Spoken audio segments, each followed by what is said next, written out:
Chu hindi nagbago ang paniniwala. Paolo Avellino sinunod ang kagustuhan ng aktres. Netizens iba't iba ang naging reaksyon. Kim Chu naging firm sa kanyang pahayag at sa paniwala nito tungkol sa live-in. Para kay Kim Chu, mahalaga ang kasal muna bago live-in. Sa usaping pag-ibig at pagsasama, mas naniniwala umano ang aktres na mas magandang magkaroon muna ng commitment sa pamagitan ng kasal bago tuluyang magsama sa iisang bubong.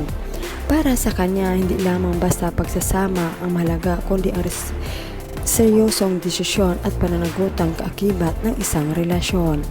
Naniniwala po ako na ang tamang panahon para sa pagsasama ay kapag kasal na. Pero sa akin, mas maganda ang kasal bago live-in because it's a two-way commitment na seryoso at may pananagutan. Pagbabahagi ni Kim. Nagdulot naman ng samot-saring reaksyon mula sa netizen ang usapang live-in. Say nila, dati yon sa panahon ngayon mas okay sa akin live-in muna bago kasal para mas makilala mo pa. Tama, may panindigan si Kim kasi isa siyang lehitimong Kristiyano kaya bago sila magsama ni Paolo sa isang bahay, nagpa-civil na muna silang dalawa. Kaya nagpakasal muna sila bago sila nagsama sa isang bubong. Kim Pao forever. Kasal na sila bago nag-live-in. Antay na lang Kim Pao Lancha sa announcement.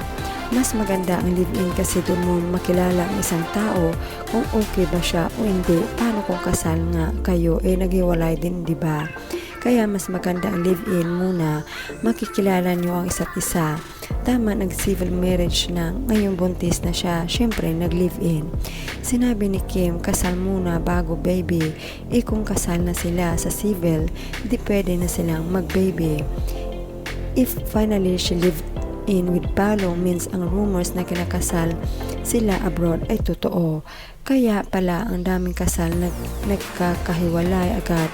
Hirap niyan tapos mag-divorce kayo. Sobrang mahal abutin pa taon. Wag na lang. Diyan ako agree, kasal muna bago live-in. Iwan ko ba sa iba gusto live-in muna. Makilala mo naman isang tao sa tagal din ng pagiging BF-GF, hindi sa way ng pag-live-in. I know they are already married January 5, 2024. Alam yan ng Showtime family. Duda nga ako baka sa scene nila sa wedding nila naganap secretly dahil umiyak si Pao. Oo, tama yun, kasal muna at kahit mabuntis ka man, hindi nakakahiya. Yes, that's Kim, a woman of principle. Ang bot ni mo Kim, pero unsa man gani mas maayo na oy sakto na kas edad inday ayaw pamati anang maistorya sa uban kay di na katabang nimo buhata unsay makapalipay nimo period. Baka secret married na sila, di natin alam. Tama ka sa sinabi mo, our queen Kim Chu Avellino. Kaya love ka na namin kaya pakasal ka na kasi sapat na sa age mo na pwede. We love you so much until the end. God bless you always and more blessings to come. And also Paolo Avellino. Tama naman, mabasbasan muna bago kayo magsama.